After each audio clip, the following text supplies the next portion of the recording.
சோதரம் ஆண்டவருடைய வசனமாகிய வார்த்தை இந்த 26வது வருஷத்தில் 2வது மாதத்தில் கர்த்தர் ஒரு வாக்குத்தத்தமான வார்த்தைகளை தந்தார் என்று சொன்னேன். இந்த வாக்குத்தத்தமான வார்த்தைகளை 2 நாட்களாக நாம் அதை தியானித்து வருகிறோம். இன்றைக்கு அந்த வார்த்தைகளை நிறைவு செய்ய வேண்டும். சோதரம் இந்த எரேமியா தீர்க்கதரிசி 33ஆம் அதிகாரம் அதனுடைய 9வது வசனம்தான் இந்த வருஷத்தின் இந்த மாதத்துக்குரிய வாக்குத்தத்தம் என்று சொன்னேன். இங்கே எரேமியாவுக்கு இஸ்ரவேல் ஜனங்களுக்கு மத்தியிலே சொல்லப்பட்ட வார்த்தை என்பது, எரேமியா என்கிறவர் ஒரு தேவனுடைய மனுஷன். எரேமியா ஒரு ஆசாரியன் அல்லது ஒரு ஊழியக்காரனுடைய மகன். இந்த எரேமியா சிறு வயதாயிருந்த பொழுது அல்லது தாயின் கற்பத்திலே அவர் உருவாகும் பொழுதே ஆண்டவர் எரேமியாவை பரிசுத்தப்படுத்தி அவரை ஒரு தீர்க்கதரிசியாக ஆண்டவர் தெரிந்து கொண்டார். இந்த எரேமியா தீர்க்கதரிசி உரைக்கிற காலத்தில் இஸ்ரவேல் ஜனங்கள் பாவம் செய்து, இஸ்ரவேல் ஜனங்கள் தேவனுக்கு கோபம் மூட்டி, இஸ்ரவேல் ஜனங்கள் தேவனுடைய பார்வையிலே ஆகாதவர்களாய் தள்ளப்பட்டிருந்தார்கள். அப்படி அவர்கள் தள்ளப்பட்டிருந்த பொழுது எரேமியாவுக்கு கர்த்தருடைய வார்த்தை உண்டாகி அன்றைக்கு இருந்த ராஜாக்களுக்கு முன்பதாக போய் தீர்க்க தரிசனங்களை உரைத்தார். அப்போ அவர் உரைத்த பொழுது இந்த பட்டணம் அழிக்கப்படும், இந்த ஜனங்களெல்லாம் அழிக்கப்படுவார்கள், ராஜாவை சோத்திரம் சிறைப்பிடித்து கொண்டு போவார்கள் சோத்திரம் என்பதை குறித்து ராஜாவுக்கு முன்னாடி போய் இது கர்த்தர் சொல்லுகிறார் என்று எரேமியாவை கொண்டு ஜனங்களுக்கு தீர்க்க தரிசனம் உரைக்கும்படி தேவனால் ஆயத்தம் பண்ணப்பட்ட மனிதன் எரேமியா. சோத்திரம் இஸ்ரவேல் ஜனங்களுக்கு விரோதமாகவே தீர்க்க தரிசனம் உரைக்கும்படியாய் தேவனால் ஏற்படுத்தப்பட்ட எரேமியா. அப்படி அவன் தீர்க்க தரிசனம் உரைப்பதற்காக ஆண்டவர் எரேமியாவுக்கு கொடுத்த ஒரு அதிகாரம் என்னவென்று சொன்னால், சோதரம் நான் உன்னை என்ன செய்வேன், பலப்படுத்துவேன், உன்னை சோதரம் ஒரு வெங்கலமாக, உங்களுக்கு நான் ஒரு அரணாக நான் இருப்பேன் என்று ஆண்டவர் சொன்னார். சோதரம் எரேமியாவுக்கு பல பாடுகள், பல உபத்திரவங்கள், பல வேதனைகள், பல கஷ்டங்கள், இறுதியிலே எரேமியாவை கல்லெறிந்து கொன்றார்கள் என்று சரித்திரத்திலே சொல்லப்பட்டிருக்கிறது. சோதரம் எரேமியா கர்த்தருடைய ஊழியத்தை செய்தார், கர்த்தருடைய வார்த்தைகளை ஜனங்களுக்கு இஸ்ரவேலர்களுக்கு அறிவித்தார். அந்த எரேமியாவை கொண்டுதான் இன்றைக்கு இந்த சபைக்கு ஒரு வாக்குத்தத்தமான வார்த்தைகளை தந்ததை நாம் அங்கே கவனித்தோம். அன்பானவர்களே, அப்போ இந்த எரேமியா சோதரம் ராஜாக்களுக்கும் இஸ்ரவேல் ஜனங்களுக்கும் விரோதமாக பிரசங்கித்த அந்த எரேமியா வாயிலிருந்து இன்றைக்கு சபைகளுக்கும் இன்றைக்கு சோதரம் மீதியாக இருக்கிற ஜனங்கள் அல்லது வாக்குத்தத்தத்தின் ஜனங்களையும் குறித்து எரேமியா சோதர தீர்க்க தரிசனமாக இந்த எரேமியா புஸ்தகத்தில் சொல்லப்பட்டதை நாம் பார்க்க முடியும். ஸ்தோத்திரம். அதைத்தான் தொடர்ந்து இந்த சம்பவங்களை நாம் தியானித்து வருகிறோம். நாம் வேதத்தை வாசிக்கிறோம், வேத புஸ்தகத்தை தொடர்ச்சியாய் படித்துக்கிட்டே இருக்கிறோம். சிலர் வருஷங்களாக சோதரம் முழு பைபிளையும் படித்து முடித்திருக்கிறார்கள். முழு பைபிளையும் 2-3 முறை 10 முறை பல முறைகள் அதை படித்திருக்கிறார்கள். சிலவங்க படிக்காமல் இருக்கிறாங்க, படித்து கொண்டு இருக்கிறாங்க, சில குறிப்பிட்ட இடங்களை மாத்திரம் படிக்கிறாங்க. இப்படி பலவிதமான காரியங்களை இன்றைய திருச்சபைகளிலே தேவ பிள்ளைகள் செய்து கொண்டிருக்கிறார்கள்.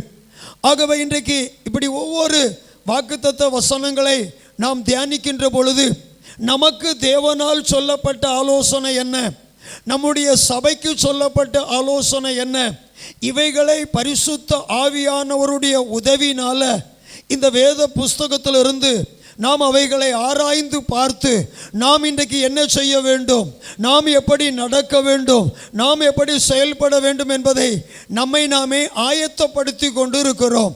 ஆண்டவராகிய இயேசு கிறிஸ்து இந்த சபையை கர்த்தர் ஏற்படுத்தி வைத்திருக்கிறார். இந்த உலகத்திலே ஆண்டவராகிய இயேசு கிறிஸ்துவினால் ஏற்படுத்தப்பட்ட சபையானது பரலோக ராஜ்யத்திற்காக நியமிக்கப்பட்டிருக்கிறது. இந்த உலகத்திலே ஆராதனை செய்கிற அனைத்து சபைகளும் இயேசு கிறிஸ்துவுடைய அன்பினால, அவருடைய வசனத்தினால, அவருடைய ஆலோசனையினால வழி நடத்தப்படுகிற அத்தனை சபைகளும் அத்தனை தேவ பிள்ளைகளும் அவர்களுக்கு ஒரு நம்பிக்கை இருக்கிறது. பரலோகம் என்று சொல்லப்படுகிற அந்த ராஜ்யத்திற்காக நாங்கள் ஆயத்தமாகி கொண்டிருக்கிறோம், அந்த ராஜ்யத்தை எதிர்பார்த்து கொண்டிருக்கிறோம் என்ற நம்பிக்கையோடு தான் இந்த பூமியிலே இந்த சபையானது நடைபெற்று கொண்டிருக்கிறது. அப்படி நாம் ராஜ்யத்திற்காக நாம் ஆயத்தம் பண்ணி அல்லது எதிர்பார்ப்போடு இருக்கும் பொழுது இந்த உலகத்திலே அப்படிப்பட்ட தேவ பிள்ளைகளுக்கு ஆண்டவர் தருகிற நன்மைகள் சோதரம், நம்முடைய வாழ்க்கையிலே சமாதானத்தை தருகிறார், நம்முடைய வாழ்க்கையிலே சுகத்தை தருகிறார், நம்முடைய வாழ்க்கையிலே ஆசீர்வாதங்களை தருகிறார். இதெல்லாம் இந்த பூமியிலே தற்காலிகத்திற்காக ஆண்டவர் தருகிற நன்மையான ஈவுகள். அல்லேலூயா. அப்ப இந்த உலகத்திலே ஆண்டவரை ஆராதிக்கிற தேவ பிள்ளைகள், இந்த உலகத்திலே பரலோகம் என்று ஒரு ராஜ்யம் இருக்கிறது, அதை நாம் சுதந்திரித்துக் கொள்வதற்காகத்தான் இந்த பூமியிலே நாம் கர்த்தரை ஆராதனை செய்து அவருக்காக நம்மை ஆயத்தப்படுத்தி கொண்டு இருக்கிறோம் என்கிற ஒரு சிந்தையோடு நாம் வாழ்வதற்கு தான் இந்த பரிசுத்த வேதாகமத்திலிருந்து நமக்கு கர்த்தர் ஆலோசனைகளை தந்து கொண்டிருக்கிறார். இப்போ இந்த எரேமியா தீர்க்கதரிசி 33ஆம் அதிகாரம் அதனுடைய 9வது வசனத்தை மறுபடியும் இன்றைக்கு வாசிக்க கேட்போம். நான் அவர்களுக்கு செய்யும் நன்மைகளை எல்லாம் கேட்க போகிற பூமியில் இருக்கிற எல்லா ஜாதிகளுக்கு முன்பாக அது எனக்கு மகிழ்ச்சி உள்ள கீர்த்தியையும் அது எனக்கு புகழ்ச்சியாகவும் மகிமையாகவும் இருக்கும். நான் அவர்களுக்கு அருள் செய்யும் எல்லா நன்மைகளின் மித்தமும் எல்லா சமாதானத்தின் மித்தமும் இவர்கள் பயந்து நடுங்குவார்கள் என்று இஸ்ரவேலின் தேவனாகிய கர்த்தர் சொல்லுகிறார். அல்லேலூயா. இது எரேமியாவை கொண்டு சொன்ன வார்த்தை. அப்ப நான் உங்களுக்கு என்ன சொல்லுகிறேன் என்று சொன்னால், இந்த எரேமியாவை கொண்டு யாருக்கு சொன்னார் என்று சொன்னால் இஸ்ரவேல் ஜனங்களுக்கு தான் சொல்லுகிறார். அப்ப இஸ்ரவேல் ஜனங்கள், நான் போன வாரத்தில் சொன்னேன், போன வாரத்துக்கு முந்தின வாரத்தில் முழு இஸ்ரவேல் இருக்கிற சபைகளும் ஊழியக்காரர்கள், தீர்க்கதரிசிகள், ஆசாரியர்கள், லேவியர்கள், விசுவாச மக்கள் எல்லாருமே தவறி போனார்கள், கெட்டு போனார்கள். ஒருவருமே ஆண்டவருக்கு பிரியமானவர்கள் அல்ல. அப்படிப்பட்ட ஒரு நிலைமைக்குள் மாற்றப்பட்டு விட்டார்கள்.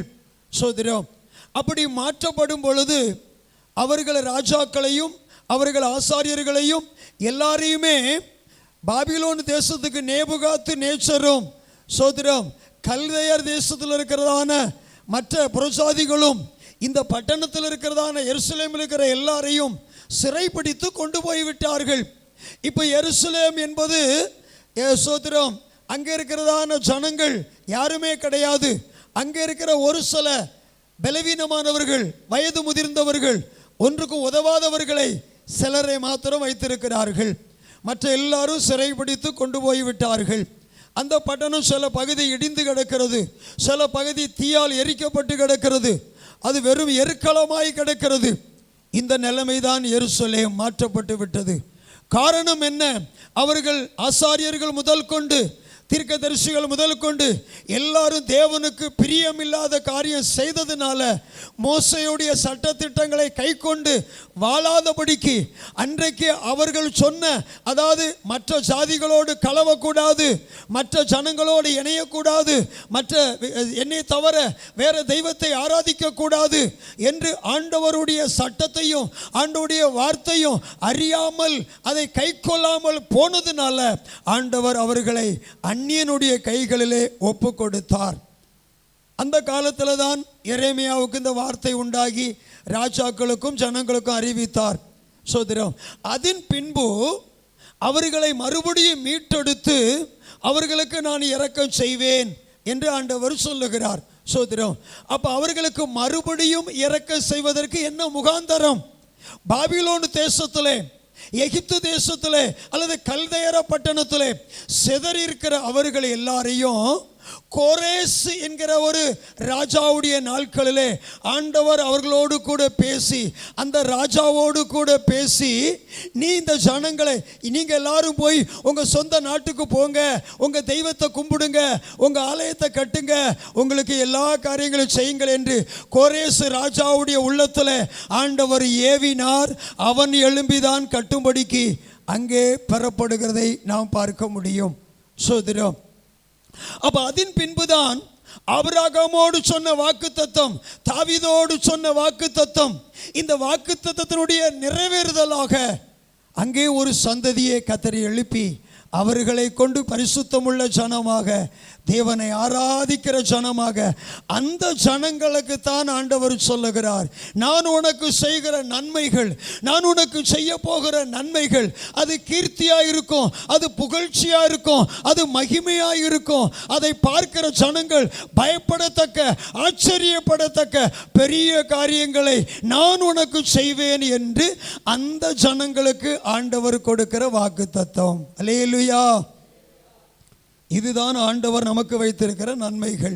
சோதரம், அப்ப ஆண்டவர், அப்ப நான் போன வாரம் சொன்னேன், அந்த வாக்குத்தத்தத்தின் நிறைவேறுதலாக ஒரு ஜனம் உண்டு. அது சங்கீதங்களும் வாசித்தோம். அது கர்த்தரை ஆராதிக்கிற ஒரு ஜனம், அது வாக்குத்தத்தத்தின் ஜனம். ஆண்டவரை ஆராதிப்பதற்காக ஒரு ஜனத்தை ஆண்டவர் தெரிந்து கொண்டார். அந்த ஜனம்தான் ஆண்டவர் விடுதலையாக்கப்பட்டு கோரேசுடைய நாட்களிலே தேவனால் அனுப்பப்பட்டு மறுபடியும் எருசலேமை கட்டுவதற்கு, மறுபடியும் தேவனுக்கு பலி செலுத்துவதற்கு, மறுபடியும் அந்த யூத கோத்திரத்தில் மரியாளாகிய யோசேப்பாகிய அவர்களுடைய வயிற்றில் இயேசு கிறிஸ்து பிறப்பதற்கு, தாவீதின் குமாரனாய் பிறப்பதற்கு தேவனால் உருவாக்கப்பட்ட ஒரு மகிமையான எருசலேமையும் ஒரு மகிமை உள்ள தேவ சமூகத்தையும் நாம் வேத புஸ்தகத்திலே கவனிக்க முடியும். ஸ்தோத்திரம். அப்ப இன்றைக்கு ஆண்டவருடைய பிள்ளைகளாகிய நாமளும், அன்றைக்கு ஆண்டவர் இந்த உலகத்தை பார்த்து கொண்டிருந்தார், சபையை பார்த்து கொண்டிருந்தார், ஊழியக்காரனை பார்த்து கொண்டிருந்தார், தீர்க்கதரிசிகளை பார்த்து கொண்டிருந்தார், தெய்வ மக்களை பார்த்து கொண்டிருந்தார். எல்லாரும் தவறிவிட்டார்கள். இன்றைக்கு ஆண்டவர் பார்த்து கொண்டிருக்கிறார், சபையை பார்க்கிறார், ஊழியக்காரனை பார்க்கிறார், விசுவாசியை பார்த்து கொண்டிருக்கிறார். தவறி போயிருக்கிறவர்கள் உலகத்திலே அழிந்து போகிறார்கள், இந்த உலகத்திலே சிறைப்பட்டு போகிறார்கள். ஆனால் மீதி இருக்கிறவர்களை ஆண்டவர் விடுவிக்கிறார். அவர்களுக்குள்ளே தான் பரிசுத்த ஆவியானவர் இடைப்பட்டு அவங்களோடு பேசுகிறார், அவங்களோடு உணர்த்துகிறார், அவங்கள பாரப்படுத்துகிறார், அவங்கள துணிதப்படுத்துகிறார். அப்படிப்பட்டவர்கள் தான் இன்றைக்கு உலகத்திலே சாட்சிகளாய் வாழ்ந்து கொண்டிருக்கிறார்கள். அல்லேலூயா. சில குடும்பங்களில் கிறிஸ்துவுக்காக வாழுகிறவர்களை துன்பப்படுத்துகிறாங்க, கிறிஸ்துவுக்காக ஊழியம் செய்கிறவர்களை துன்பப்படுத்துகிறாங்க, கிறிஸ்துவுக்காக ஆராதிக்கிற கூட்டத்தை துன்பப்படுத்துகிறாங்க. சோதரம், இவர்கள் எல்லாரும் கிறிஸ்துவுக்காக ஒரு மீட்கப்பட்டவர்களாக நின்று கொண்டிருக்கிறாங்க. கர்த்தர் இவர்களுடைய வாழ்க்கையில் தேவன் ஒரு பலத்த அற்புதமான காரியங்களை ஆண்டவர் செய்வார். ஒருவேளை ஒரு மிஷினரி மரித்து போனால் அதே பட்டணத்தில், அதே பகுதிகளில் சோதரம் ஆயிரக்கணக்கான மிஷினரிகளை கர்த்தர் எழுப்புகிறார். ஒரு விசுவாசி மரித்து போனால், ஒரு விசுவாசி இரத்த சாட்சியாய் மரித்தால், அந்த சபையில் ஆயிரக்கணக்கான விசுவாசிகளை ஆண்டவர் எழுப்பி கொண்டே இருக்கிறார். சபைகள் வளர்ந்து கொண்டிருக்கிறது, ஊழியங்கள் பெருகி கொண்டிருக்கிறது, ஸ்தாபனங்கள் ஸ்தாபித்து கொண்டிருக்கிறது, கிறிஸ்துவுடைய ராஜ்யம் கட்டப்பட்டு கொண்டிருக்கிறது. தேவன் மகிமைப்பட்டு கொண்டே இருக்கிறார். அல்லேலூயா. இது கடைசி காலம் என்பது வேதம் சொல்லுகிறது. ஆண்டவர் தீர்க்கமாய் தீர்க்கதரிசியை கொண்டு நமக்கு சொல்லி இருக்கிறார். இந்த கடைசி காலங்களிலே அக்கிரமம் பெருகும் என்று ஆண்டவர் சொன்னார், அன்பு தணிந்து போகும் என்று சொன்னார்.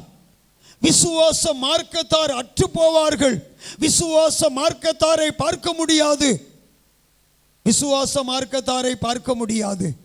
எல்லாரும் சோதரம் குறைப்பட்டு போகிற அனுபவத்திலே இந்த நாட்களை நாம் வாழ்ந்து கொண்டிருக்கிற நாட்களிலே மாற்றப்படுவார்கள் என்று தீர்க்க தரிசனமாக எரேமியாவை கொண்டும் ஏசாயாவை கொண்டும் பல தீர்க்க தரிசிகளை கொண்டு ஆண்டவர் சொல்லியிருக்கிறார். குறிப்பாக தானியேலை கொண்டுதான் இந்த கடைசி காலங்களிலே சபைக்கு சொல்லப்பட்ட அநேக தீர்க்க தரிசனமான வார்த்தைகள் இருக்கிறது. அன்பானவர்களே, ஆகவே இன்றைக்கு கர்த்தரை ஆராதித்து கொண்டிருக்கிற நாம அன்றைக்கு அந்த எரேமியா காலங்களே தீர்க்க தரிசனம் உரைத்த பொழுது சபையார் எப்படி இருந்தார்களோ அப்படி இன்றைக்கு ஆண்டவர் பார்த்தது போல இன்றைக்கும் ஆண்டவர் பார்த்து கொண்டிருக்கிறார்.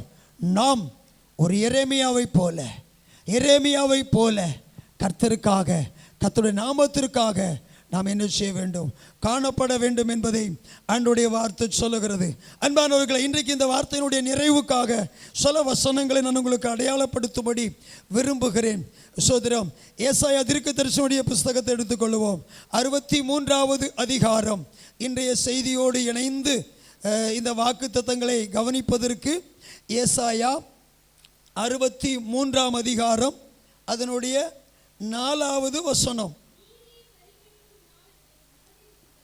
நீதியை சரி கட்டுகிற நாள் என் மனதில் இருந்தது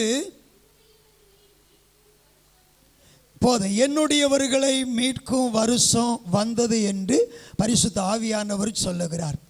ஆண்டவர் இருதயத்தில் ஒன்றை வைத்திருக்கிறார். ஒவ்வொரு நாட்களும், ஒவ்வொரு மாதங்களும், ஒவ்வொரு காலங்களையும் ஒவ்வொன்றாக தேவன் செய்து கொண்டிருக்கிறார். சோதரம், ஆகவே இந்த வாக்கியம் நமக்கு சொல்லுகிறது. சோதரம், ஆண்டவர் சொல்லுகிறார், நீதியை சரி கட்டுகிற நாள் என் மனதில் இருந்தது, என்னுடையவர்களை மீட்கும் வருஷம் வந்தது. ஆண்டவர் நம்மை மீட்டு கொள்ளுகிற ஒரு காலம் சமீபமாக வந்து விட்டது என்பதை இன்றைக்கு ஆண்டவருடைய பிள்ளைகளாகிய நாம் அறிந்து கொள்ள வேண்டும். காலம் இனி நமக்கு நீண்ட காலம் இருக்கும். நாமளும் நமது பிள்ளைகளும் நமது பிள்ளைகளின் பிள்ளைகளும் இந்த சமூகத்தில், இந்த பூமியில் ஆண்டவரை ஆராதனை செய்து நாம் இன்னும் ஆசீர்வாதமாக இருக்கலாம். நம்முடைய குடும்பம் பெருசாக இருக்கலாம், நம்முடைய சபை இன்னும் பெருசாக இருக்கலாம், நம்முடைய சபை இன்னும் அநேக கிளை சபைகள் உருவாக்கி வளர்ந்து கொண்டு இருக்கலாம் என்று நினைப்பதற்கு நமக்கு காலம் இல்லை. அன்பானவர்களே, சோதரம், நாம் ஒரு குறுகிய காலத்திற்குள்ளே நாம் இருக்கிறோம். குறுகிய காலத்திற்குள்ளே நாம் இருக்கிறோம். சமீபமாக இருக்கிறோம். இயேசு வருவதற்கு சமீபமாக இருக்கிறது அன்பானவர்களே. ஆகவே நாம் நம்முடைய உள்ளத்தை, நாம் நம்முடைய இருதயத்தை என்ன செய்யக்கூடாது? இன்னும் நாட்கள் போகும், இன்னும் காலம் போகும் என்று நினைக்கக்கூடாது. சோதரம், நாம் இருக்கிற இந்த காலத்தில் ஆண்டவருடைய வருகை இருக்குமானால் அவருடைய வருகையில் நாம் எடுத்துக்கொள்ளப்பட முடியுமா? அவருடைய வருகை நாட்களில் நாம் எடுத்துக்கொள்ளப்பட முடியுமா? எப்படி எடுத்துக்கொள்ளப்பட போகிறோம்? இயேசு வருவார். இயேசு மத்திய ஆகாயத்திலே வருவார்.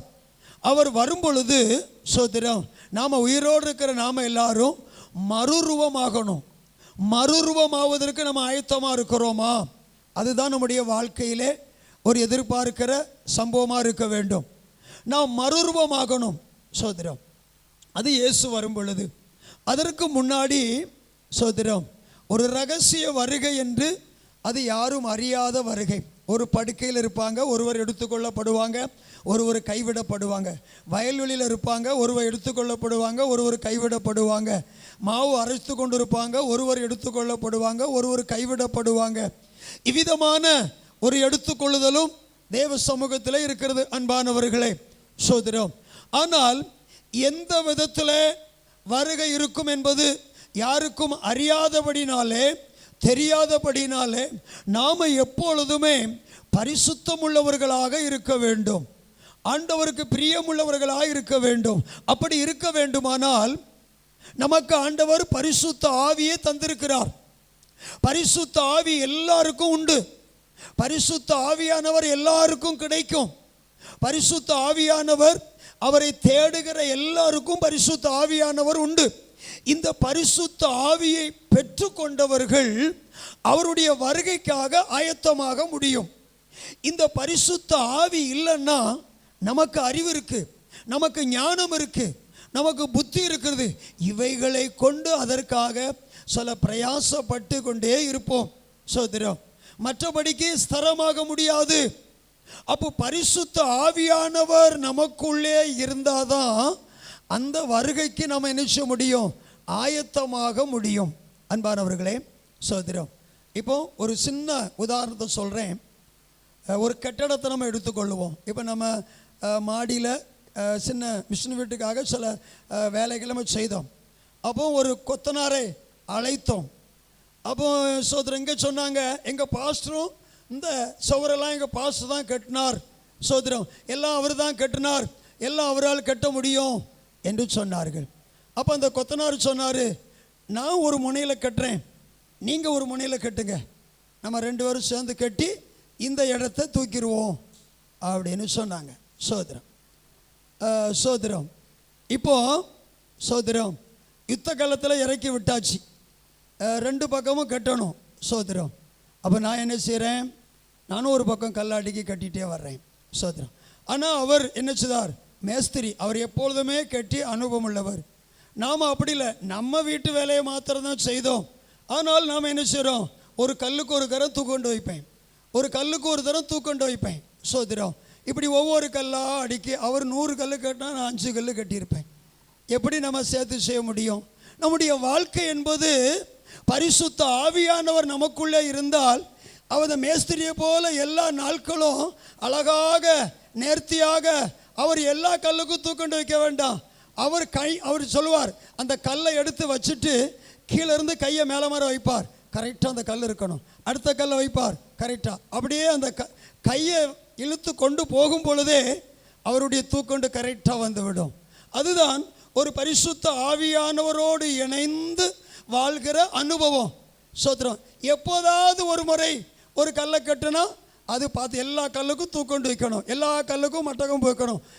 ஒரு பக்கம் அந்த ஒரு கல் உள்ளே சாஞ்சிரும் அல்லது வெளியில் சாஞ்சிரும், சாந்து ஒரு பக்கம் உயரமாயிரும் ஒரு பக்கம் கம்மியாயிரும், அப்போ அந்த கல் வளைஞ்சிரும் சோதரம். அப்போ கரெக்டாக நேர்த்தியாகி கொண்டு வர முடியாது. நம்முடைய வாழ்க்கை என்பது அது, இவைகளை நாம் கவனிக்க வேண்டும் சோதரம்.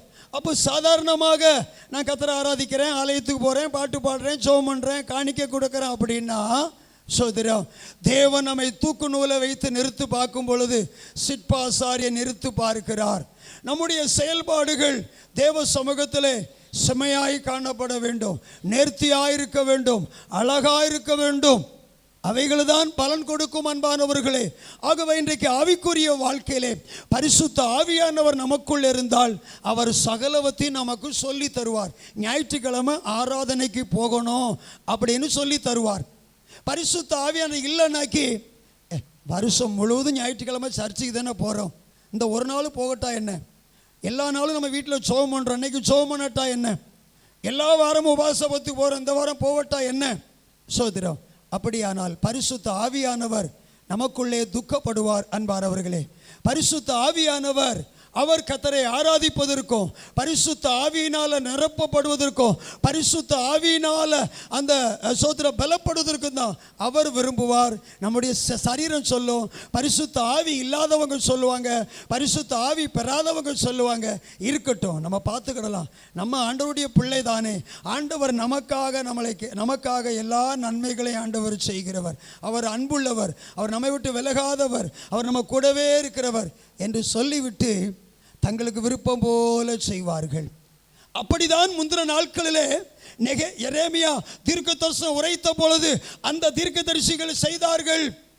எலியா தீர்க்கதரிசனம் உரைத்த காலங்களிலே ஆகாபு தீர்க்கதரிசி அப்படித்தான் செய்தார்கள். ஆகையினால தான் கர்த்தரை தேடாமல் அவர்கள் போனார்கள். கர்த்தர் அவர்களுக்கு ஆசீர்வாதம் கொடுக்கவில்லை.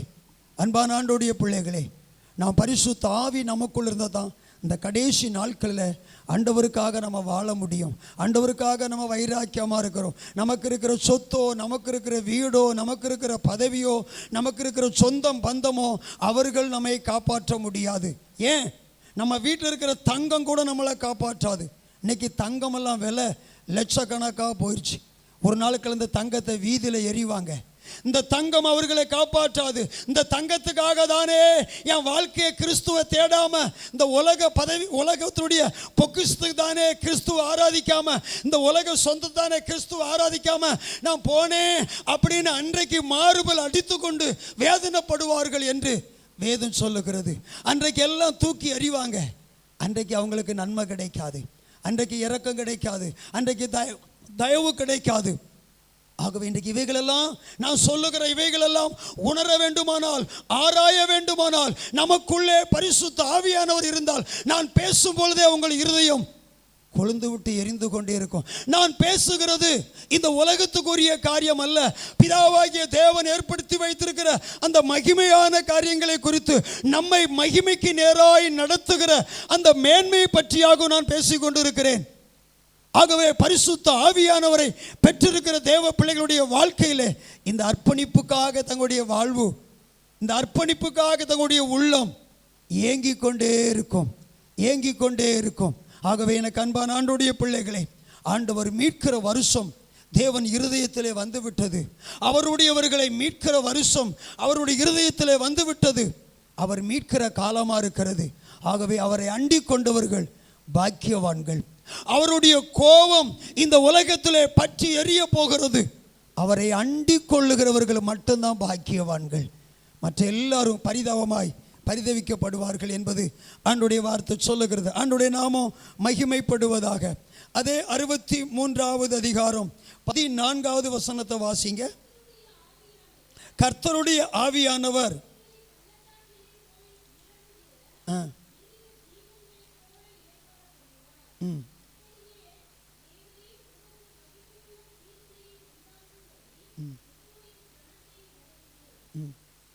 சோதரம். இந்த வார்த்தை சொல்லுகிறது, கர்த்தருடைய ஆவியானவர் அவர்களை பள்ளத்தாக்கிலே போய் சோதரம் இறங்குகிற.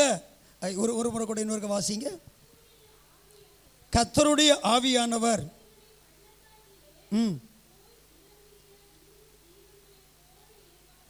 பள்ளத்தாக்கில் இறங்குகிற மிருக ஜீவனைகள் போல இறங்க பண்ணி அவர்களை இளைப்பாற பண்ணினார்.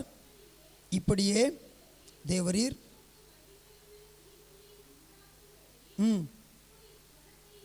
உம்முடைய ஜனத்தை நடத்தினீர். எப்படி நடத்துகிறார் சோதரம்?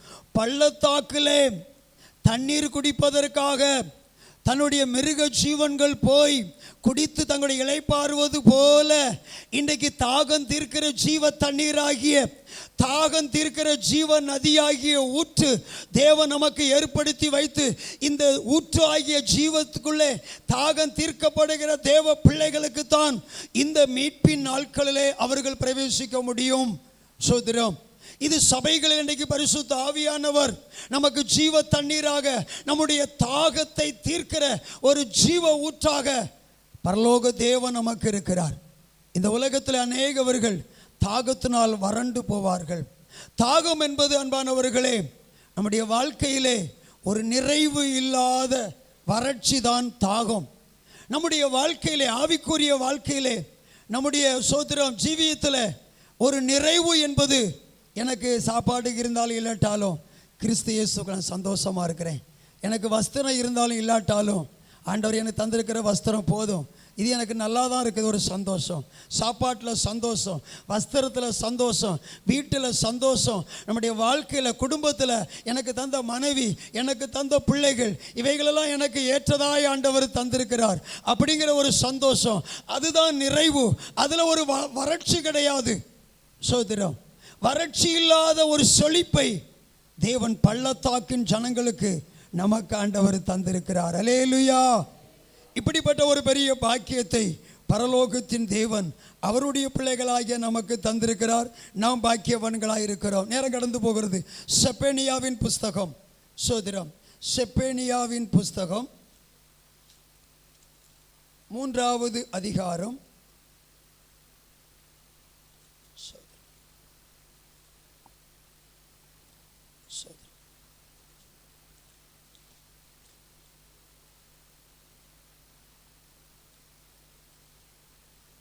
செப்பேனியாவின் புஸ்தகம் 3ஆம் அதிகாரம் வசனம் 19.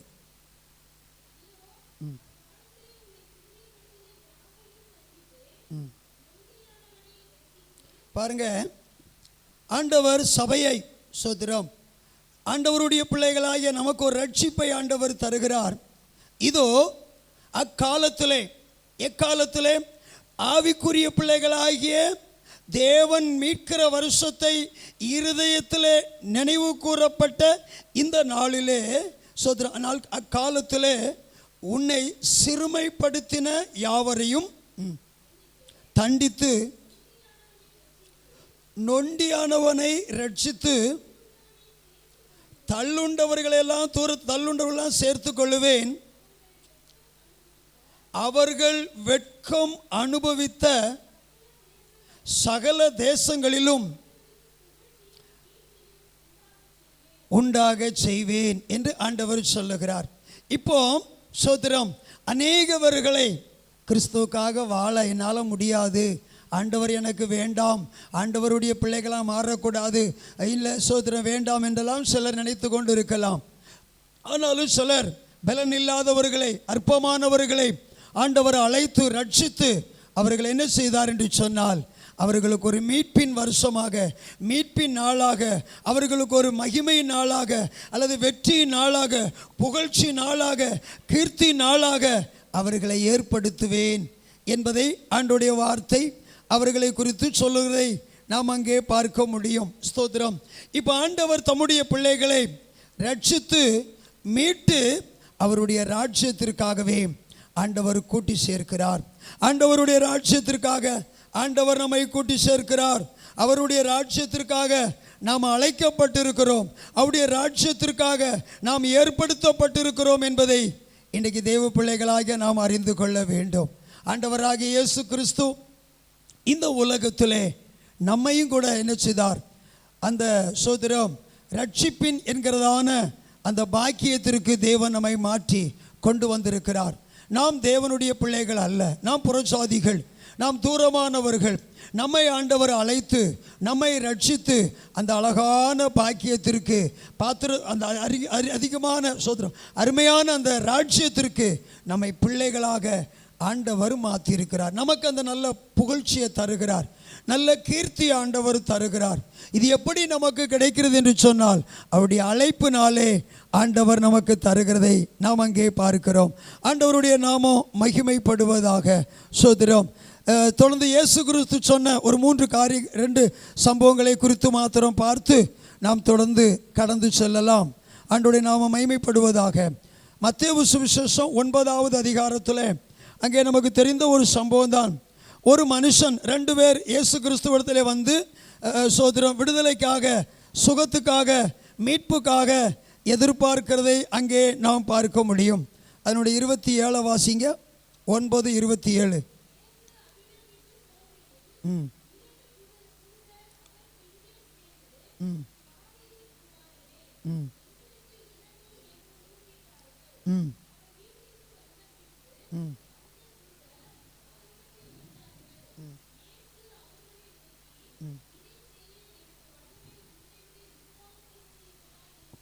சரி, போதும். அன்பானவர்களே, இந்த பகுதியில் நீங்கள் வாசித்து கவனித்து பார்த்தால், இயேசு ஒரு அற்புதத்தை செய்தார். இந்த குருடருடைய வாழ்க்கையிலே ஆண்டவர் அற்புதங்களை செய்தார்.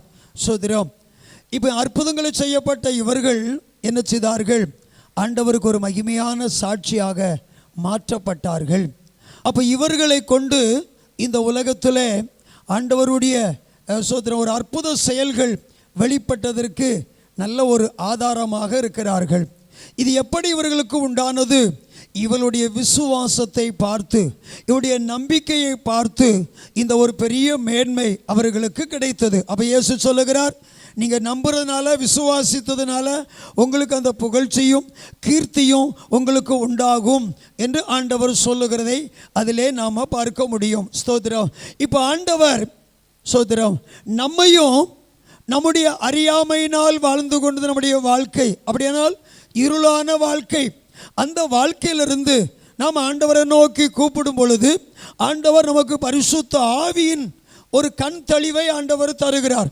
முதல்ல நமக்கு பார்வை கிடையாது, முதல்ல நமக்கு அந்த பரிசுத்த ஆவி இல்லாதனால தேவனை குறித்தோ தேவனுடைய ராஜ்யத்தை குறித்தோ நம்ம அதை அறிந்து கொள்ளும்படியான அறிவு நமக்கு இல்லை. மாம்சீக பிரகாரமாய் நாம் பார்த்து கொண்டிருந்தோம். ஆனால் ஆண்டவர் சோதரம், நாம் ஆண்டவரை தேடும் பொழுது, ஆண்டவருடைய சமூகத்தில் தேவனுடைய பாதத்தில் வரும் பொழுது நம்முடைய மனக்கண்களை ஆண்டவர் திறந்து நம்ம என்ன செய்தார், அவரை ஆராதிக்கிற ஒரு பாக்கியத்தை தேவன் நமக்கு தந்திருக்கிறார். அவர்களுக்கு தான் என்ன உண்டாகிறது என்று சொன்னால் புகழ்ச்சி உண்டாகிறது. 32, 33 வாசிங்க. ம் ம் ம் ம் ம்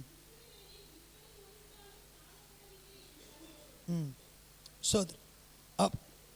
சோத்திரம். அப்போ இப்படி இந்த சோத்திரம் ஆண்டவருடைய நாமம் மகிமைப்படுவதாக. சோத்திரம். அப்போ இப்படிப்பட்ட ஒரு அற்புதமான செயல்கள் நம்ம பார்த்ததே இல்லையே என்று ஆச்சரியப்படத்தக்கதாக அடையாளங்களை ஆண்டவர் செய்தார். சோத்திரம். தேவ பிள்ளைகளாகிய நம்முடைய வாழ்க்கையிலும் நம்முடைய ஊழியத்திலையும் நம்முடைய குடும்பங்களிலேயும் எப்பொழுது இந்த நன்மை உண்டாகும் என்று சொன்னால், தேவனுடைய அற்புத கிரியைகள் நம் மூலமாய் வெளிப்படும் பொழுது மட்டுமே இந்த அற்புதங்கள் வெளிப்படும் என்பதை ஆண்டவருடைய வார்த்தை தீர்க்கமாய் சொல்லுகிறது. இந்த அனுபவம் தான் இயேசு கிறிஸ்துவுக்குள்ளாக வெளிப்படுகிறதை நாம் பார்க்க முடியும். ஆண்டவருடைய நாமம் மகிமைப்படுவதாக. இவ்விதமான ஒரு அற்புத அடையாளங்களை ஆண்டவர் இந்த உலகத்திலே செய்து அவருடைய கீர்த்தியை கர்த்தர் பெருக பண்ணினார். அவருடைய கீர்த்தியை ஆண்டவர் விளங்க பண்ணினார். சோத்திரம்.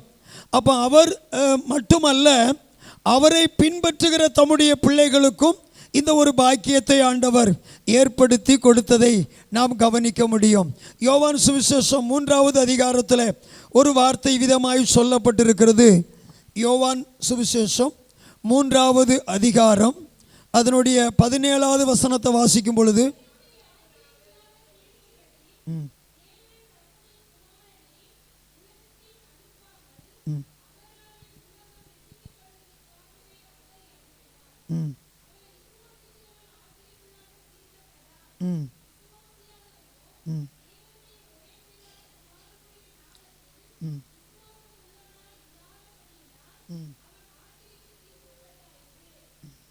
சோத்திரம்.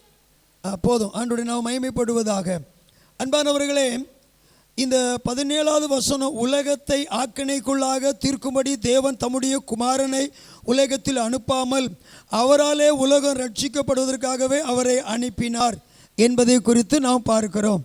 நான் சொல்ல போகிற ஒரு வார்த்தை என்னவென்று சொன்னால், எரேமியாவை இஸ்ரவேல் ஜனங்களுக்கு முன்னாலே கர்த்தர் அனுப்பினார். இந்த ஜனங்களை மீட்பதற்காக, ரட்சிப்பதற்காக தேவன் அனுப்பினார். சோத்திரம். அங்கே ஒரு கூட்ட ஜனங்களுக்கு மீட்பு உண்டு என்பதை தேவன் அனுப்பினார். அதே போல தீர்க்கதரிசிகள் ஒவ்வொருவரையும் தேவன் ஏற்படுத்தி ஒரு ஜனம் உண்டாக வேண்டும், ஆராதிக்க வேண்டும் என்பதற்காக தேவன் ஏற்படுத்தினார். சோத்திரம்.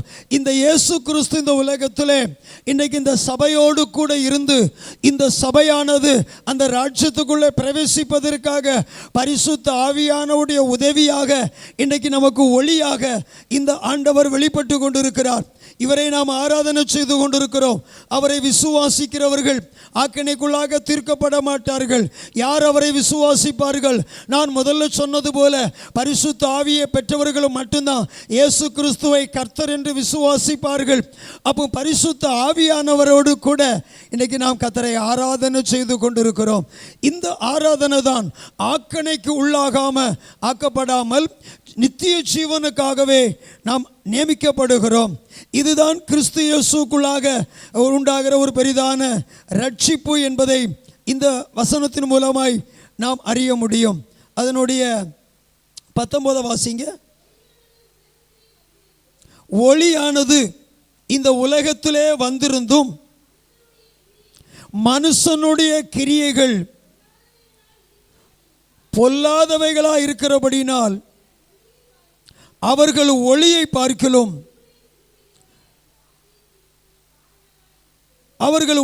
பார்க்கிலும் இருளை அதிகமாய் விரும்புகிறதுனாலே அந்த ஆக்கினை தீர்ப்புக்கு ஏதுவாய் இருக்கிறார்கள். நான் முதல்ல உங்களுக்கு சொன்னேன் அன்பானவர்களே, மாம்ச பிரகாரமாக இருக்கிறவங்க பிறகு போகலாம், பிறகு செய்யலாம். இன்றைக்கி முக்கியமாக உலகத்தில் பல காரியங்கள் முக்கியமானவங்க என்றெல்லாம் தேடி அது மாம்சத்துக்கு நேராய் போகிற அனுபவங்கள். சோத்திரம். அப்போ ஆவிக்குள்ளாக தேவ பிள்ளைகள் ஆவிக்கேற்றவைகளை தேடும்பொழுது அவங்களுக்கு ஆக்கினை தீர்ப்பு இல்லை. இப்போ நம்ம செயல்படுகிறது எப்படி வேணாலும் வாழலாம். ஆண்டவர் ஆராதனை செய்யும் வாழலாம், ஆராதிக்காமலும் வாழலாம். ஆனால் முடிவில் நித்திய ஜீவன், முடிவில் ஆக்கினை தீர்ப்பு, இந்த ரெண்டையும் நமக்கு முன்னால் ஃபைனலாக தேவன் வைத்திருக்கிறார். வெற்றி தோல்வி. சோதரம். தோல்வி அடைந்தால் அவமானம், வெற்றி பெற்றால் கிரீடம், ஜெயம். ஆகவே நாம் நம்மை தீர்மானிப்பதற்கு, நம்மை ஆராய்ந்து பார்ப்பதற்கு இன்னைக்கு இயேசு கிறிஸ்து இந்த உலகத்திலே நமக்கு இரட்சகராக வெளிப்பட்டு, பரிசுத்த ஆவியான நமக்கு இந்த பூமியிலே வெளிப்பட்டு, இன்னைக்கு அழகான இந்த சபையாக தேவன் நம்மை நடத்தி கொண்டிருக்கிறார். அல்லேலூயா. மற்றவருடைய பார்வையில் தெரியாது அன்பானவர்களே, மற்றவர்கள் இதை அறிந்து கொள்ள முடியாது. ஆகவே நீங்களும் இவைகளை அறியாதவர்களைப் போல வாழக்கூடாது. ஆண்டவருக்காக உங்களுடைய விசுவாசத்தை கனப்படுத்தி ஆண்டவருக்காக ஒரு வைராக்கியமாக எழும்பும் பொழுது நீங்கள் ஆக்கினைக்குள்ளாக தீர்க்கப்படாமல் சோதர மகிமைக்காகவே, நீங்கள் ஜீவனுக்காகவே நீங்கள் தீர்க்கப்படுவீர்கள் என்பது இந்த வேதம் நமக்கு அழகாய் சொல்லுகிறது. 20 வாசிங்க. பொல்லாங்கு செய்கிற யாராயிருந்தாலும் சரி எவனும் அவர்கள் ஒளியை பகைக்கிறார்கள், தன்னுடைய கிரியைகளில் தண்டிக்கப்படாதபடிக்கு அவங்க ஒளியின் இடத்திற்கு வராமல் இருக்கிறாங்க. சத்தியத்தின்படி செய்கிறவனோ தன்னுடைய கிரியைகள் எல்லாம் தேவனுக்குள்ளாக செயல்படும் என்று வெளியாகும்படிக்கு அவன் ஒளியின் இடத்திற்கு வருகிறான் என்று சொல்லப்பட்டு. அன்பான ஆண்டவருடைய பிள்ளைகளே, நாம் இன்றைக்கு ராஜ்யத்துக்குரிய பிள்ளைகளாக இருக்கிறோம், ஒளியின் பிள்ளைகளாக இருக்கிறோம், மாம்சத்துக்குரிய வாழ்க்கை வாழ்ந்து கொண்டிருக்கிறோம். நாம் ஆவிக்குரியவர்களாக இருந்தால்தான் அந்த மகிமையான ராஜ்யத்தை நாம் அடைய முடியும். மாம்சம் சொல்லுகிறது போல, மாம்சம் விரும்புகிறது போல போனால் அழிவு தான். ஒளியின் பிள்ளைகளாக, வெளிச்சத்தின் பிள்ளைகளாக, வசனத்தின் பிள்ளைகளாக ஆண்டவருடைய வசனத்துக்கு கீழ்ப்படிந்து வாழ்ந்தாதான் பரலோக ராஜ்யம் கிடைக்கும். அவங்க தான் இந்த உலகத்தில் சமாதானம் கிடைக்கும், அவங்களுக்கு தான் இந்த உலகத்தில் சுகம் கிடைக்கும், அவங்களுக்கு தான் இந்த உலகத்தில் ஆசீர்வாதம் கிடைக்கும். இதையெல்லாம் இலவசமாகவே நம்ம விசுவாசத்தினால, ஆண்டவரிடத்தில் கேட்கறதுனால, ஆண்டவரிடத்தில் நம்ம வேண்டிக் கொள்ளுகிறதுனால அவர் நமக்கு தந்தருளி நம்மை இவ்வளவாய் மேன்மையாய் நம்மை வழி நடத்துவார். அல்லேலூயா. நம்முடைய வேண்டுதல்களை எல்லாம் ஆண்டவர் கேட்கிற தேவன் என்பதை குறித்து அதிலே நம்ம வாசிக்கிறோம். அதே யோவான் சுவிசேஷம் 4வது அதிகாரம் 21 24 வரைக்கும் வாசிங்க. நம்பு மாத்திரமல்ல வரும்.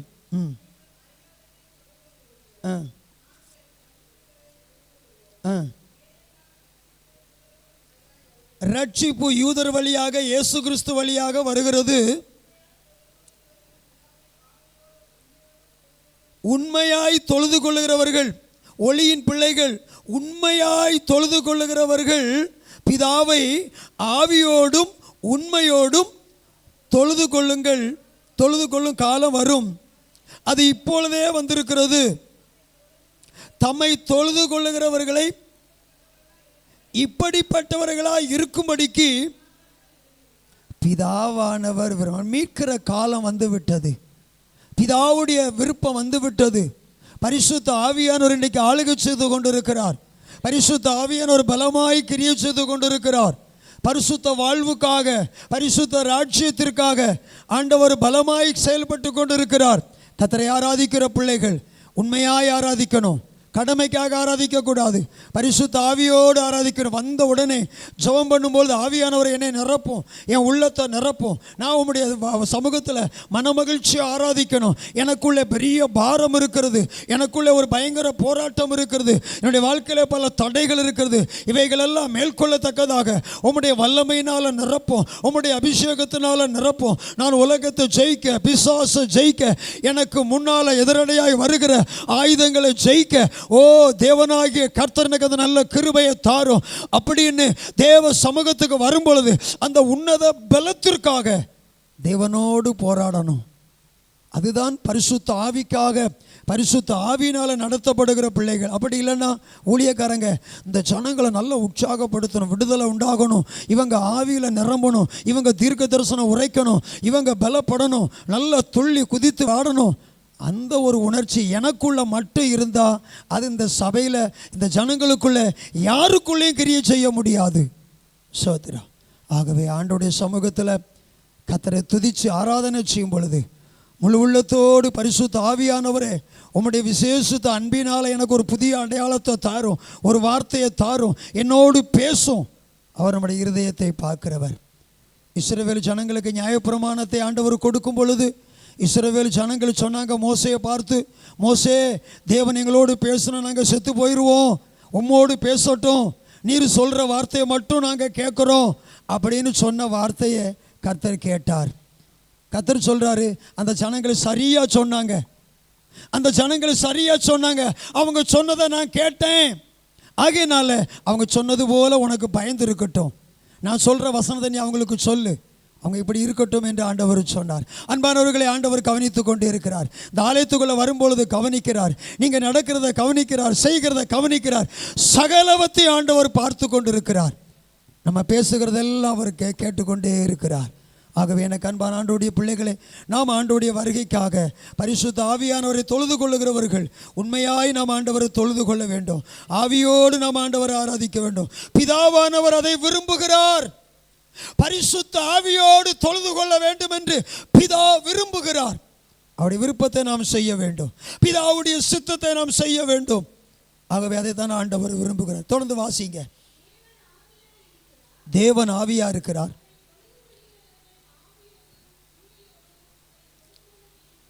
இயேசு தான் இதை சொல்லிக் கொடுக்கிறார். இதைத்தான் செய்யணும், இந்த பூமியில் நீங்கள் இதைத்தான் செய்யணும் என்று சமாரியா ஸ்திரிக்கு ஆண்டவர் சொல்லிக் கொடுத்தார். இந்த சபைக்கும் ஆண்டவர் சொல்லிக் கொடுக்கிறார். ஆகவே சபையாராகிய நாம் என்ன செய்ய வேண்டும்? இந்த அனுபவத்தில் நாம் வளர வேண்டும். இதை தான் ஆண்டவராகிய இயேசு கிறிஸ்து சொன்ன அனுபவங்களை பார்க்கிறோம். எனக்கு நேரமாகிவிட்டது, இன்றைய வார்த்தைகளை நான் முடிக்க வேண்டும். தொடர்ந்து 2-3 வார்த்தைகளை சோதரம் வாசித்து நம்ம நிறைவு செய்யலாம். அப்போஸ்தலர் 4ஆம் அதிகாரம், அப்போஸ்தலர் 4வது அதிகாரம் 12வது வசனத்தை வாசிப்போம். 4:12. அவராலே அன்றி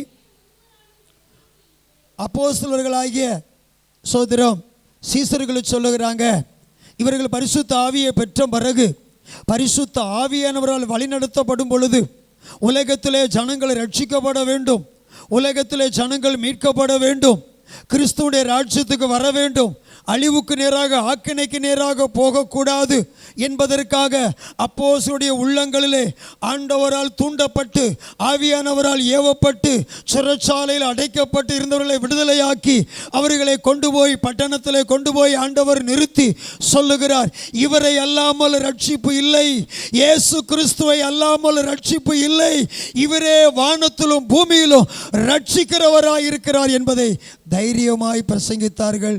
பரிசுத்த ஆவியை பெற்றவர்கள் பிரசங்கித்தார்கள். அல்லேலூயா.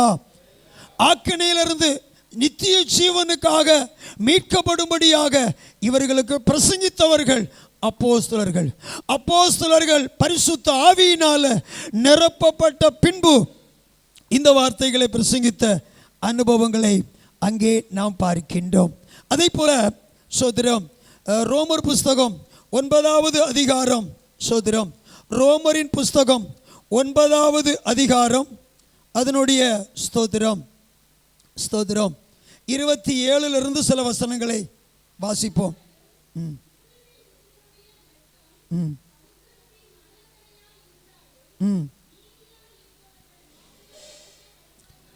இஸ்ரவேல் ஜனங்கள் திரளான ஒரு பெரிய கூட்டம் இருந்தாலும் சோதர மீதியானவர்களை ரட்சிக்கப்படுகிறவர்கள் என்றும் சோதரன் அவர் நீதியோட சீக்கிரமாய் தம்முடைய காரியத்தை நிறைவேற்றுவார். கர்த்தர் பூமியிலே சீக்கிரமாக காரியத்தை நிறைவேற்றி முடிப்பார் என்றும் சொல்லியிருக்கிறார். அல்லாமலும் ஏசாயா முன்னே சொன்னது போல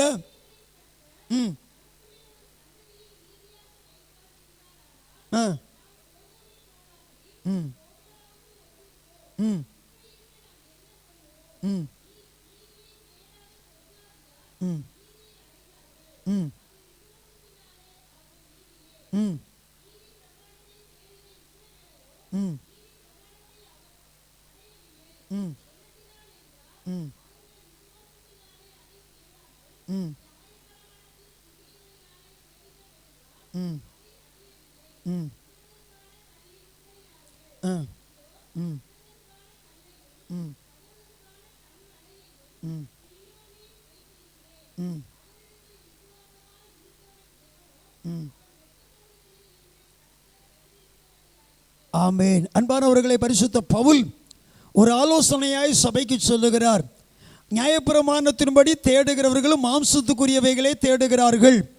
ஆனால் கிறிஸ்து இயேசுக்குள்ளாக ஆவிக்குள்ளாக தேவனோடு இணைந்து வாழுகிறவர்கள் மீதியானவர்கள் மீட்கப்படுகிறவர்கள். அப்போ இவர்களே மீட்புக்குரியவர்கள் என்பதை குறித்து பவுல் இந்த ஆலோசனையாக சொல்லுகிறதை இங்கே நாம் பார்க்க முடியும். சோதரம், அப்போ ஆண்டவருடைய பிள்ளைகள் மீட்புக்கு ஒரு வாக்கு தத்தத்தை அடையாளப்படுத்தி சொல்லுகிறார். ஏசாயாவை கொண்டு, எரேமியாவை கொண்டு, இன்னும் பலரை கொண்டு சொல்லப்பட்ட வாக்கு தத்தங்கள் நிறைவேறுதலாகவே இன்றைக்கு இங்கே வைக்கப்பட்டிருக்கிறது என்பதை குறித்து அவர் சொல்லிக் கொடுக்கிறார். நியாயப்பிரமாணத்தினாலே மீட்பு கிடையாது, இயேசு கிறிஸ்துனால தான் மீட்பு இருக்கிறது. இவரை அல்லாமல் வேற ரட்சிப்பு இல்லை, இவரை அல்லாமல் பாவ மன்னிப்பு இல்லை. ஆகவே இயேசு கிறிஸ்துவை குறித்து நியாயப்பிரமாணத்தில் போராடி கொண்டிருக்கிறவர்களுக்கு பரிசுத்த பவுல் இயேசு கிறிஸ்துவை வெளிப்படையாய் சொல்லுகிறதை அங்கே நாம் கவனிக்க முடியும். இந்த அனுபவம் தான் இன்றைக்கு கிறிஸ்து இயேசுக்குள்ளாக திருச்சபையாகிய நமக்கு கொடுக்கப்பட்ட அனுபவம் என்பதை இங்கே சொல்ல கடைசி வார்த்தையை சொல்லி நான் நிறைவு செய்கிறேன். 1 தீமோத்தேயுவின் புஸ்தகம் முதல் அதிகாரம், 1 தீமோத்தேயுவின் புஸ்தகம் முதல் அதிகாரம், அதனுடைய 15வது வசனம். அதே பவுல் நியாயப்பிரமாணத்தை பற்றி சொன்ன பவுல் சொல்லுகிறார், பாவிகளை ரட்சிக்க கிறிஸ்து இயேசு உலகத்திலே வந்தார்.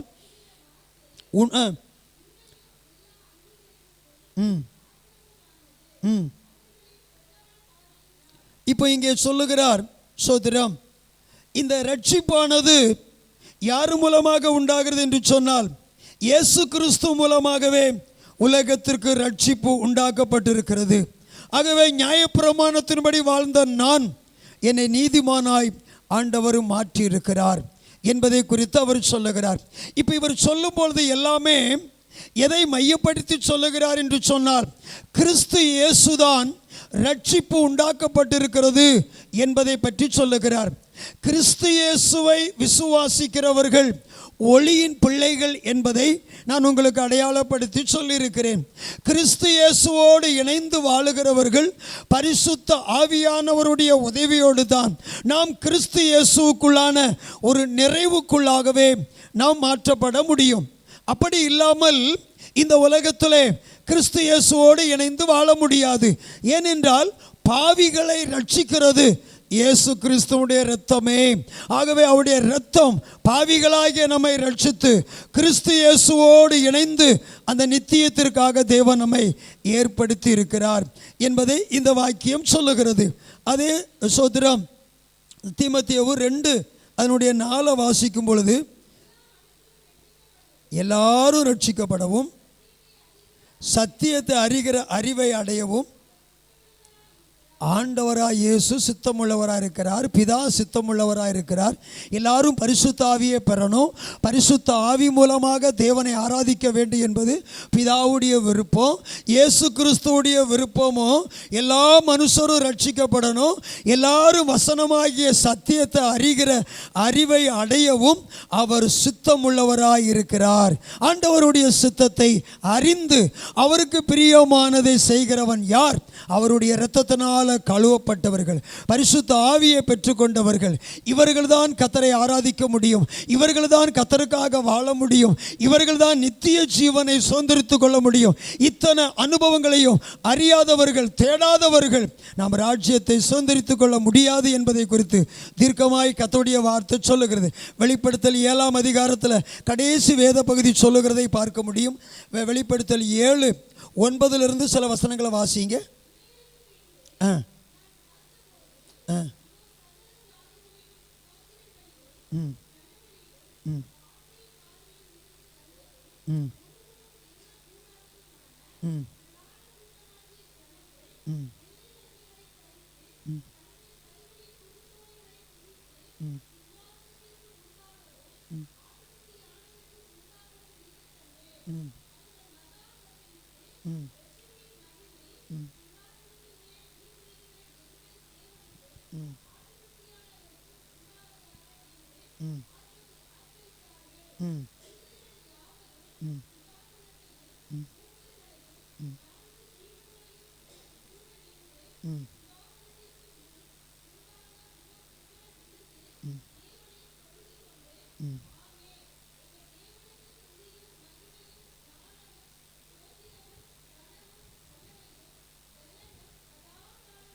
அப்பொழுது மூப்பொருகளில் 13 வாசிக்கிறாங்க. ஒருவன் என்னை நோக்கி, வெள்ளையங்கி தரித்திருக்கிற இவர்கள் யார்? இவர்கள் எங்கே இருந்து வந்தவர்கள் என்று கேட்டான். அதற்கு நான், ஆண்டவனே, அது உமக்கே தெரியும் என்றேன். அப்பொழுது அவன், இவர்கள் மிகுந்த உபத்திரவத்திலிருந்து வந்தவர்கள். இவர்கள் தங்கள் அங்கிகளை ஆட்டுக்குட்டியானவுடைய இரத்தத்தினாலே தோய்த்து வெளுத்தவர்கள் ஆனபடியால் இவர்கள் தேவனுடைய சிங்காசனத்திற்கு முன்பாகவும் இருந்து இரவும் பகலும் அவருடைய ஆலயத்திலே அவரை சேவிக்கிறார்கள். சிங்காசனத்துக்கு மேல் விற்றிருக்கிறவர் இவர்களுக்குள்ளே வாசமாயிருப்பார். இவர்கள் இனி பசி அடைவதும் இல்லை, தாகம் அடைவதும் இல்லை. வெயிலாகிலும் உஷ்ணமாகிலும் இவர்கள் மேல் படுவதில்லை. சிங்காசனத்தின் மத்தியில் இருக்கிறவரே, ஆட்டுக்குட்டியானவரே, இவர்களை மேய்த்து இவர்களை ஜீவ தண்ணீர் உள்ள ஊற்றண்டையிலே நடத்துவார். தேவன் தாமே. ஆமென், அல்லேலூயா. ஆண்டவர் அவருடைய கண்ணீரை துடைப்பார். யார் இவர்கள்? ஆட்டுக்குட்டியானவருடைய இரத்தத்தினால துவைத்தவர்கள், வெளுத்தவர்கள். மீட்பின் வருஷம் வந்தது. தாவீதின் சிங்காசனமாகிய ரட்சிப்பின் காலம் வந்தது. சபையாராகிய மீட்பு வந்தது. பரிசுத்த ஆவியானவர் ஊற்றப்பட்டார். இயேசுவை நேசிக்காத, இயேசுவை ஏற்றுக்கொள்ளாத, இயேசுவை அறியாதவர்கள் அழிவுக்கு ஆக்கினைக்கு நேராய் தீர்க்கப்படுகிறார்கள். இயேசுவை தேடுகிறவர்கள், பரிசுத்த ஆவியை பெற்றுக்கொண்டவர்கள், கர்த்தரை ஆராதிக்கிறவர்கள் நித்திய காலமாக மீட்பு உண்டாகும்படிக்காக இந்த உலகத்திலே பாடுகள், உபத்திரங்கள், நிந்தைகள், அவமானங்கள், பல தீமைகளை அனுபவித்தாலும் அவர்கள் ஆட்டுக்குட்டியானவரோடு கூட நித்திய காலமாக சதா காலங்களிலும் ஆண்டவரோடு கூட இருப்பாங்க. அல்லேலூயா. அந்த வரிசையில் நானும் இருப்பேன், அந்த வரிசையில் நீங்களும் இருப்பீங்க, நம்மளோடு இருக்கிற எல்லாரும் இருப்பாங்க. அல்லேலூயா. அந்த விசுவாச நம்பிக்கையோடு தான் பரிசுத்த ஆவிக்குள்ளாக, பரிசுத்த ஆவியானுடைய விருப்பத்தின்படி, பிதாவாகிய தேவனுடைய விருப்பத்தின்படி, குமாரனாகிய இயேசு கிறிஸ்துவின் விருப்பத்தின்படி அவருக்கு பயப்படுகிற பயத்தோடு, நடுக்கத்தோடு, தீமையை விட்டு, பொல்லாங்கை விட்டு, ஆமென், கிறிஸ்துவுக்கு ஏற்ற வாசனையாக, தேவனுக்கு பிரியமான பிள்ளையாக, தேவனுக்கு உகந்த பிள்ளையாக அவரை தரிசித்து, அவரை விசுவாசித்து, அந்த கண்ணு தெரியாத குருடன் இயேசுவை பற்றி கொண்டு இயேசுவுக்காக வாழ்ந்தது போல இன்றைக்கு தேவ பிள்ளைகளாகிய நாம் அவரை அறிந்து கொண்டு இன்றைக்கு ஆண்டவரை ஆராதித்து கொண்டிருக்கிறோம். நாம் ஆண்டவரை ஆராதிக்கிறதுனால நமக்கு ஒரு குறைவு இல்லை அன்பானவர்களே. நமக்கு உத்தியோகம் குறைவு இல்லை, நமக்கு வீடு குறைவு இல்லை, நமக்கு சாப்பாடு குறைவில்லை, நமக்கு வஸ்திரம் குறைவில்லை. இந்த உலகத்திலே நம்ம யாரும் இழிவுபடுத்த மாட்டாங்க, நம்மளை யாரும் சோதரம் ஒதுக்கி தூர தள்ள மாட்டாங்க. அவருடைய நாமத்து நிமித்தமாய் ஆண்டவர் நம்மை கனமுள்ளவர்களாய் வைத்திருக்கிறார், நம்மை மேன்மைக்குரியவைகளாய் வைத்திருக்கிறார். நம்மை பார்த்து ஆச்சரியப்படத்தக்க, நம்மை பார்த்து பயப்படத்தக்க கர்த்தர் கனவான்களாக, கீர்த்தியும் புகழ்ச்சியுமாக சோதரம் மற்றவர்களுக்கு முன்பதாக கர்த்தர் நம்மை மேன்மையாய் வைத்திருக்கிறார், நம்மை மேன்மையாய் வைத்திருக்கிறார். அவரை உறுதியாய் பற்றி கொண்டு அவரை பின்பற்றுகிற மனதை உடையவர்களே, அவர்கள் பூர்ண நன்மைகளை உண்டாகும்படிக்கு தேவன் அவர்களை நடத்தி கொண்டிருக்கிறார். நம்மை ஒவ்வொருவரையும் இந்த வருஷத்தின் 2வது மாதத்தில் கர்த்தர் நம்முடைய வாக்குத்தத்தம் நிறைவேறுதலாக நம்மை புகழ்ச்சியாக மாற்றுகிறவர், நம்மை கீர்த்தியாய் மாற்றுகிறவர், நம்மை அவருடைய ஆவிக்குள் நடத்துகிறவர்கள். ஆகவே அன்பான ஆண்டவருடைய பிள்ளைகளே, நீங்கள் என்ன செய்வீர்களோ செய்ய மாட்டீர்கள் எனக்கு தெரியாது. பரிசுத்த ஆவிக்குள்ளாக, பரிசுத்த ஆவியானவருக்குள்ளாக நிரப்பப்படுங்க, பரிசுத்த ஆவியானவரோடு உறவாடுங்க, ஆவியில் பலப்படுங்க, ஆவியில் ஆண்டவரோடு இடைப்படுங்க, எப்பொழுதும் பேசுங்க. ஆண்டவரே, நான் உங்களோடு பேசிக்கிட்டே இருக்கணும்ப்பா, அதிக நேரம் உம்மோடு பேசிக்கிட்டு இருக்கணும்ப்பா. இந்த உலக பாரம், உலக பாடுகள், உலக நெருக்கங்கள் எனக்கு வேண்டாம், இது எல்லாம் விலகி போகட்டும் என்று சொல்லி தேவ சமூகத்தில் முறையிடுங்க, மன்றாடுங்க, அதிகமாக ஜோமன் இந்த வருஷத்தில் தொடங்குங்க. அப்பொழுதுதான் உங்கள் வாழ்க்கையில் நன்மை உண்டாகும், அப்பொழுதுதான் உங்கள் வாழ்க்கையில் நன்மை உண்டாகும், அப்பொழுதுதான் நமக்கு சேமத்தை ஆண்டவர் தருவார், அப்பொழுதுதான் நமக்கு ஆண்டவர் மகிழ்ச்சியை தருவார். ஆமென், ஹல்லேலூயா.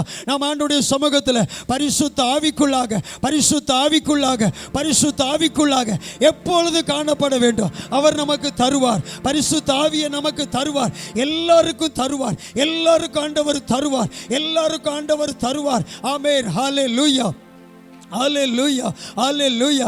ஞானஸ்நானம் பெற்ற எல்லாருக்கும் தருவார், ஞானஸ்நானம் பெறாதவர்களுக்கும் கூட ஆண்டவர் தருவார்.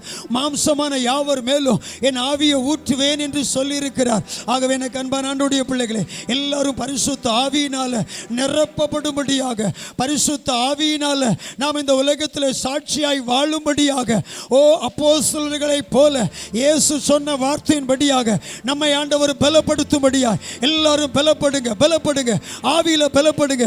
நான் சொன்ன வசனம் உங்களுக்குள்ளே பலன் அடைய வேண்டுமானால் பரிசுத்த ஆவியானவர் இருந்தாதான் பலன் அடையும். இதற்கு நல்ல உதாரணம் அன்பானவர்களே, ஒரு குத்து விளக்குல ஒரு விளக்கு எரியணும்னா அதுக்கு எண்ணெய் வேணும், அதுக்கு திரி வேணும். அந்த எண்ணெய் ஒரு ஊத்திக்கிட்டே இருக்கணும், அந்த திரியை தீண்டிக்கிட்டே இருக்கணும். திரி தீண்டாம இருந்தா அந்த திரி அணைந்து போயிடும், கருந்திரி எரிய முடியாது, எரி தீண்டணும். இன்றைக்கு கர்த்தருடைய வசனம் உங்களை எரிய விடும்படியாக, உங்களை எரிய விடும்படியாக இந்த 2வது மாசத்துல கர்த்தருடைய வார்த்தை உங்களை கீர்த்தி புகழ்ச்சியாய் மாற்றும்படியாய், உங்களை ஆவிக்குள்ளாக நடத்தும்படி பரிசுத்த ஆவியானவர் விரும்புகிறார், பரிசுத்த ஆவியானவர் விரும்புகிறார், பரிசுத்த ஆவியானவர் விரும்புகிறார். ஹல்லேலூயா. அடக்கி வைக்காதீங்க, அடக்கி வைக்காதீங்க. தேவ சமூகத்தை விட்டு மாம்சத்துக்கு எதுவாய் போகாதீங்க. தேவ சமூகத்தை நோக்கி பாருங்க, மனம் திறந்து மனம் கதறி அழுங்க. இயேசு ரட்சிக்கிறவர், இயேசு விடுவிக்கிறவர், இயேசு விடுவிக்கிறவர், இயேசு விடுவிக்கிறவர், இயேசு விடுவிக்கிறவர், கட்டுகளிலிருந்து விடுவிக்கிறவர், பொல்லாங்கிலிருந்து விடுவிக்கிறவர். நமக்கு சோத்திரம் நம்மளோடு இருக்கும்படி நிலைவரமான ஆவியை தருகிறவர், நிலைவரமான ஆவியை தருகிறவர், பரிசுத்த ஆவியை தருகிறவர், நமக்கு ஒத்தாசை அனுப்புகிற, நமக்கு துணை செய்கிற அந்த பரிசுத்த ஆவியை நமக்கு தருகிறார். ஹல்லேலூயா, ஹல்லேலூயா. இந்த உலகத்தில் உபத்திரம் உண்டு, இந்த உலகத்தில் பாடுகள் உண்டு, இந்த உலகத்தில் நெருக்கங்கள் உண்டு. அவைகளுக்கு மத்தியிலே கூட ஆண்டவர் நம்மளோடு கூட இருக்கிறார். அவர் சொல்லுகிறாரே, இந்த வெள்ளை அங்கி தரித்திருக்கிறவர்கள் யார்? இவர்கள் ஆட்டுக்குட்டியானவருடைய இரத்தத்தினால கழுவப்பட்டவர்கள், இரத்தத்தினால கழுவப்பட்டவர்கள், உபத்திரவத்தினால வந்தவர்கள், பாடுகளினால வந்தவர்கள். இனி அவர்கள் தோய்ந்து போவது இல்லை, இனி அவர்கள் சோர்ந்து போவது இல்லை. ஆமென். அவர்கள் தேவனுடைய ஆலயத்தில், தேவனுடைய சமூகத்தில், தேவனுடைய பிரகாரங்களில் ஆராதனை செய்து கொண்டிருப்பார்கள். அந்த பாக்கியம், அந்த பாக்கியம் எனக்கு தான், அந்த பாக்கியம் நமக்கு தான், அந்த பாக்கியம் உங்களுக்கு தான். ஹல்லேலூயா. அதை பெற்றுக்கொள்ளுகிறவர்கள் பரிசுத்த ஆவியினால நிரப்பப்படணும், அதை பெற்றுக்கொள்ளுகிறவர்கள் பரிசுத்த ஆவியினால நிரப்பப்படணும்.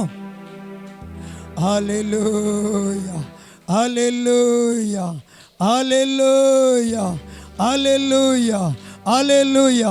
இது பரிசுத்த ஆவியை பெறுகிற காலம், இது பரிசுத்த ஆவியை பெறுகிற காலம், இது பரிசுத்த ஆவியை பெற்றுக்கொள்ளுகிற காலம்.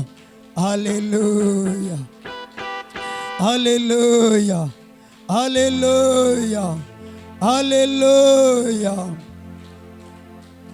ஹல்லேலூயா. ஆமென், ஆமென், ஆமென். ஸ்தோத்திரம். அன்பானவர்களே, நாம் மனம் திறந்து ஆண்டவர்கிட்ட கேட்போம். உணர்ச்சி வசப்படவே வேண்டாம். அழுங்க, மனம் கசந்து அழுங்க, கண்ணீர் வடிச்சு அழுங்க. ஆண்டவர் உங்களோடு பேசுவார், ஆண்டவர் உங்களோடு பேசுவார், ஆண்டவர் உங்களோடு பேசுவார். ஆண்டவரே, பரிசுத்த ஆவியானவரே.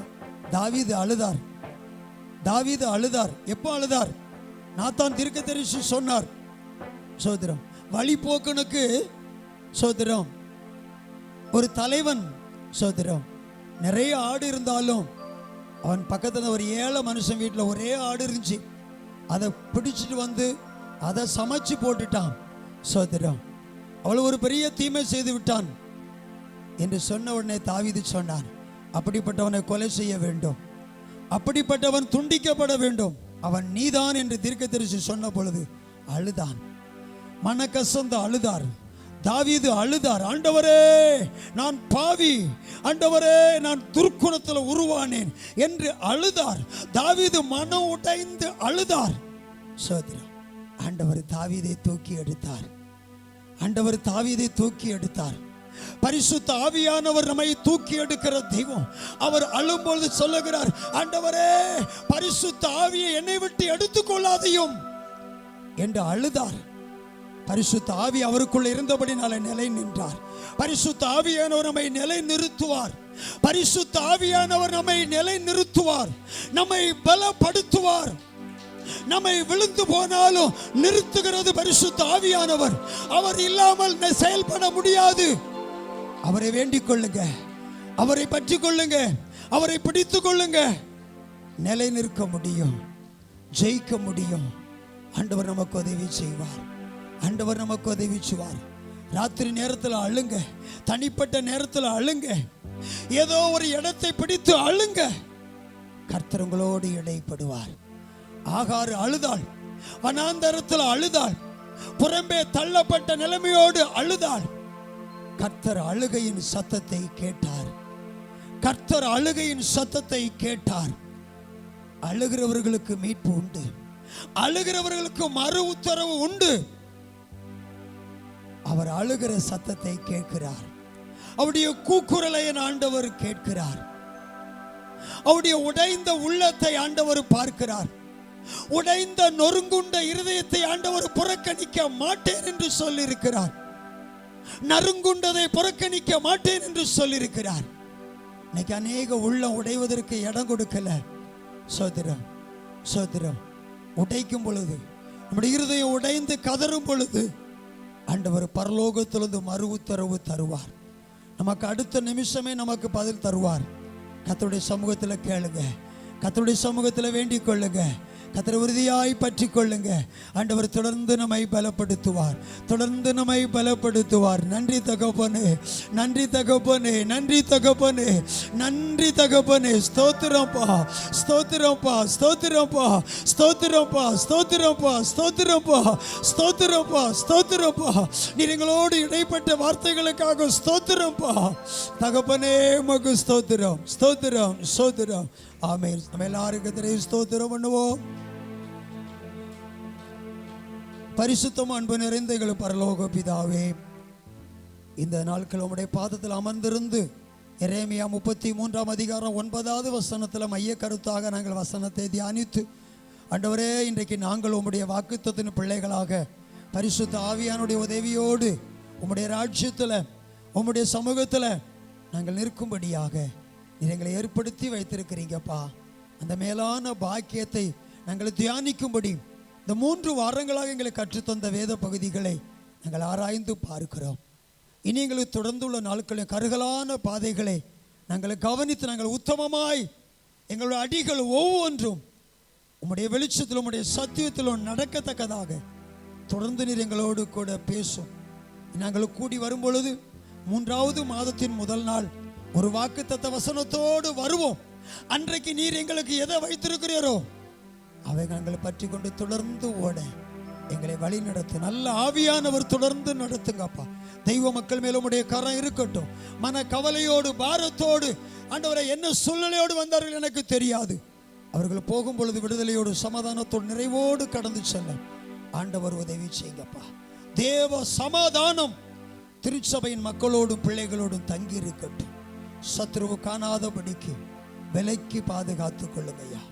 தொடர்ந்து உம்முடைய பிள்ளைகளை ஆசீர்வதியும். சின்ன பிள்ளைகள், பால் குடிக்கிற பிள்ளைகள் அனைத்தையும் உம்முடைய கரங்களில் ஒப்பு கொடுக்கிறோம். உம்முடைய காருண்யமும் சட்டைகளும் உம்முடைய பிள்ளைகளை காக்கும்படியாய் நாங்கள் ஜெபிக்கிறோம்ப்பா. உம்முடைய நாம மகிமைப்படட்டும். ஆசீர்வதியும். இயேசுவின் நாமத்தில் ஜெபிக்கிறோம் நல்ல பிதாவே, ஆமென். உன்னதத்தில் தேவனுக்கே மகிமை உண்டாகட்டும். உன்னதத்தில் தேவனுக்கே மகிமை உண்டாகட்டும். இந்த பூமியிலே சமாதானமோ பிரியமோ உண்டாகட்டும். இந்த பூமியிலே சமாதானமோ பிரியமோ உண்டாகட்டும். ஐயா வாழ்க வாழ்க உம் நாமம். ஐயா